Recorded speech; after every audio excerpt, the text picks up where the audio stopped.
2019 को FIR register होती है। मैंने लास्ट टाइम बताया था आपको, ये रंजीत और सरोज रंजीत की माँ लगती है। रंजीत के साथ मेरा एग्रीमेंट हुआ था और सरोज उसकी माँ है। बेटा नहीं आता है, बहुत चालाक है, तो अपनी माँ के थ्रू सारा काम करवाता है। तो सरोज ने क्या किया, 2019 में मेरे खिलाफ एक झूठा एफआईआर डाल दिया कि मैंने उसके घर में ताला तोड़ के मैंने कब्जा कर लिया है।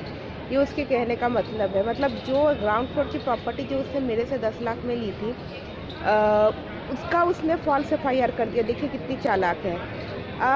अब उसका मन नहीं भरा, अब वो इंतज़ार करती रही। उसको सब कुछ पता था। 2022 में दोबारा से वो एक कंप्लेन केस डालती है, क्योंकि वो दोबारा एफआईआर तो करवा नहीं सकती है सेम कॉज ऑफ एक्शन पे। तो वो 2022 में कंप्लेन केस के थ्रू, मतलब कोर्ट को मिसलीड करके एफआईआर करवाती है।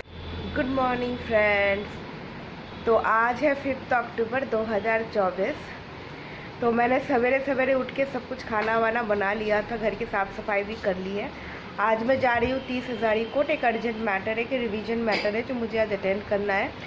इन सब के चक्करों में इतना जो भी कुछ गया, जो आपने लास्ट वीडियो में भी देखा होगा, उसके चक्कर में मेरी डेट तक मिस हो गई थी और कोर्ट से सम्मन भी आ गया था। तो अभी मैं जा रही हूँ अटेंड करने के लिए। तो आप वहाँ मिलते हैं। मैं उसके बीच में आपको ये जगह भी दिखाऊंगी कि ये कैसी जगह है। उसके बाद हम लोग कोर्ट में चलेंगे, फिर मैं अपने फ़ाइल कलेक्ट करूँगी और उसके बाद मैं जाऊँगी कोर्ट में।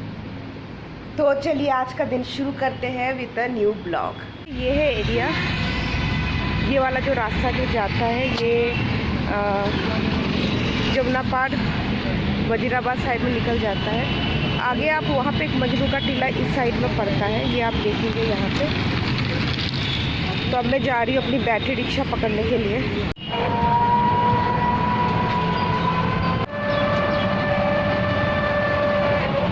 चूँकि वो मेट्रो में अब मैं सीढ़ियाँ उतर रही हूँ। अब जाकर सबसे पहले तो मुझे अपना कार्ड रिचार्ज करना है, क्योंकि मैंने कार्ड रिचार्ज किया नहीं है। कार्ड टॉप अप करें, हो गया वैध स्मार्ट कार्ड। तो ऐसे होता है मेट्रो कार्ड रिचार्ज इस मशीन में। आ गई हमारी मेट्रो।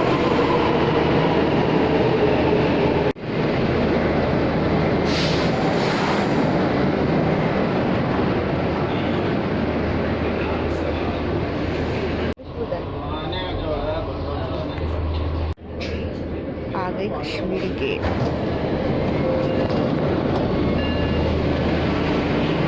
क्योंकि आज शनिवार है, इसलिए कंपैरेटिवली लेस भीड़ है। वरना जैसे ही ये गाड़ी विश्वविद्यालय से कश्मीरी गेट पर उतरती है ना, पूरी भीड़ टूट पड़ती है गाड़ी में चढ़ने के लिए। तब उतरना भी मुश्किल हो जाता है। अभी हम कश्मीरी गेट उतरे। अब हम यहाँ से लाइन चेंज करेंगे, रेड लाइन जाएंगे। रेड लाइन जाकर हम जाएंगे 30 हज़ार। रेड लाइट में अब यहाँ से बस नेक्स्ट स्टॉप भी 30 हज़ार ही है। तो मैं आपको दिखा दूँगी जैसी ट्रेन आती है, मतलब मेट्रो आती है।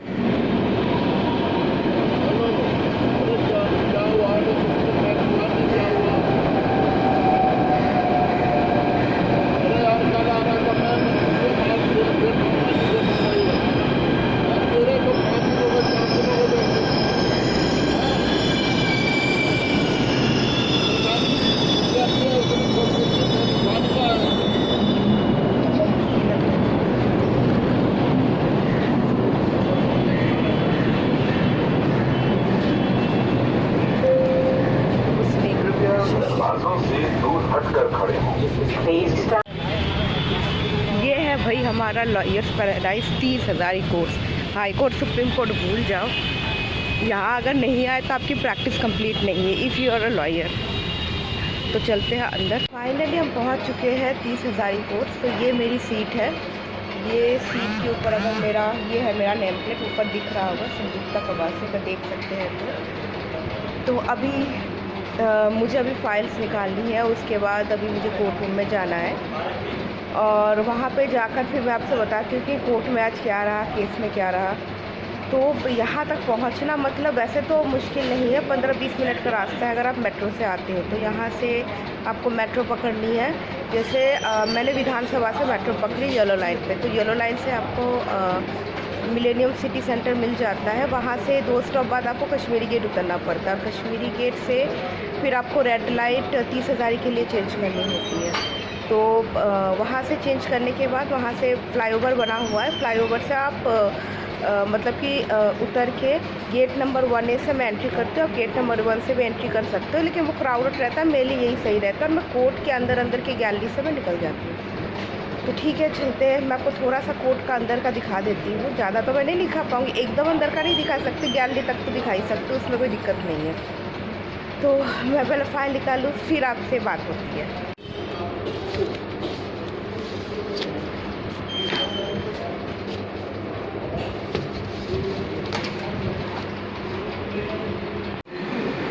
हज़ारी के अंदर की गैलरी, सीधा यहाँ से फर्स्ट फ्लोर पे जाने वाले हैं।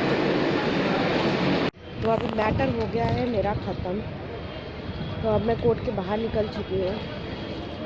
तो ये मैं अभी एक छोटा सा पार्क बना हुआ है मेरे सीट के साथ। तो हुआ ये कि ये जो मैटर में आज अफेयर हुई थी, ये मेरा पर्सनल मैटर ही है। इसमें क्या हुआ था कि 2019 को एक FIR रजिस्टर होती है। मैंने लास्ट टाइम बताया था आपको, ये रंजीत और सरोज रंजीत की माँ लगती है। रंजीत के साथ मेरा एग्रीमेंट हुआ था और सरोज उसकी माँ है। बेटा नहीं आता है, बहुत चालाक है, तो अपनी माँ के थ्रू सारा काम करवाता है। तो सरोज ने क्या किया, 2019 में मेरे खिलाफ एक झूठा FIR डाल दिया कि मैंने उसके घर में ताला तोड़ के मैंने कब्जा कर लिया है। ये उसके कहने का मतलब है। मतलब जो ग्राउंड फ्लोर की प्रॉपर्टी जो उसने मेरे से 10 लाख में ली थी, उसका उसने फॉल्स FIR कर दिया। देखिए कितनी चालाक है। अब उसका मन नहीं भरा, अब वो इंतज़ार करती रही, उसको सब कुछ पता था। 2022 में दोबारा से वो एक कंप्लेंट केस डालती है, क्योंकि वो दोबारा FIR तो करवा नहीं सकती सेम कॉज ऑफ एक्शन पे। तो वो 2022 में कंप्लेंट केस के थ्रू, मतलब कोर्ट को मिसलीड करके FIR करवाती है सेम कॉज ऑफ एक्शन में। थोड़ा सा उसमें फैक्ट्स बदल देती है कि मतलब सब कुछ सही रहता है, ग्राउंड फ्लोर का है, कंप्लेनेंट भी वही है, फैक्ट्स भी वही रहते हैं, लेकिन वो कहती है कि पुलिस तो हमारी सुन ही नहीं रही है, तो इसलिए हम 156(3) में आए हैं। और उसमें वो फोर्जरी के, हाँ, नई चीज़ इसमें ये है कि अब वो इसमें फोर्जरी के चार्जेस के बाबत वो डालती है कि इसमें चार्जेस लगाए जाए। अब उसी कोर्ट में मेरा FIR भी है, FIR भी चल रहा है और साथ में ये सेकेंड FIR। मतलब कोर्ट भी कितनी मिसलीडिंग है। जो प्रेडेसेसर कोर्ट कोई, तो वो क्या करती है कि वो FIR के ऑर्डर कर देती है। अब पुलिस को तो सब चीज़ें पता है, तो पुलिस हमारे पास आती है कि देखिए आपके खिलाफ ऐसे ऑर्डर आया है कि आपके खिलाफ मुझे FIR करना पड़ेगा, आप देख लीजिए आपको क्या करना है। तो फिर मैं जाती हूँ, मैं भागकर मैं डिवीज़न में डालती हूँ, मैं उस ऑर्डर को चैलेंज करती हूँ जो 156(3) के जो ऑर्डर हुए थे। 156(3) CRPC में आपको पता ही होगा कि अगर पुलिस FIR नहीं करती है तो कोर्ट भी FIR के ऑर्डर कर सकते हैं। अब वो 156(3) हो जाती है। मैं जाती हूँ, फिर मैं रिवीजन में जाती हूँ, लेकिन रिवीजन में क्या होता है, वहाँ पे भी मुश्किल, वहाँ पे जज साहब छुट्टी पे चले जाते हैं। तो होता क्या है कि क्योंकि कोई ऑर्डर थे नहीं उसको स्टे के, उस ऑर्डर के स्टे को लेकर, तो पुलिस क्या करती है, FIR लॉन्च कर देती है। अब FIR लॉन्च हो जाती है, लेकिन रिवीजन तो मैंने डाला था। मैंने उनको बोला कि देखिए सर, एक ही सेम कॉज ऑफ एक्शन पे दोबारा से ये हो रहा है, तो हमें हैरेस किया जा रहा है। तो उन्होंने कहा ठीक है, कोई बात नहीं है, आप क्वेश्चन भी डाल दीजिए हाई कोर्ट में। तो मैं कहती हूँ ठीक है सर, मैं तो क्वेश्चन तो डाल दूँगी, कोई दिक्कत नहीं है, लेकिन आज जनाब के पास भी पावर है, क्योंकि FIR क्वेश्चन का जो पावर जो होता है ना, वो हाई कोर्ट के पास होता है। और वैसे भी डिवीज़न में भी सेशन कोर्ट के पास पावर होता है, लेकिन तो जैसे क्वेश्चन की पावर तो होती है 482 CRPC में हाई कोर्ट के पास, लेकिन एक सेशन कोर्ट के पास भी रिवीजन में पावर होती है कि वो उस ऑर्डर को वो भी सेट असाइड कर सकते। तो मैंने सेट असाइड की मैंने एप्लीकेशन लगाई थी और उसके बाद वो अभी चल रही है। तो अभी क्या है कि उस पर अभी कॉल रिकॉर्ड मंगवाया गया है। लास्ट टाइम कॉल रिकॉर्ड मंगवाया गया था और वो उसी दिन था जिस दिन मेरे घर में डेमोलिश हुई थी।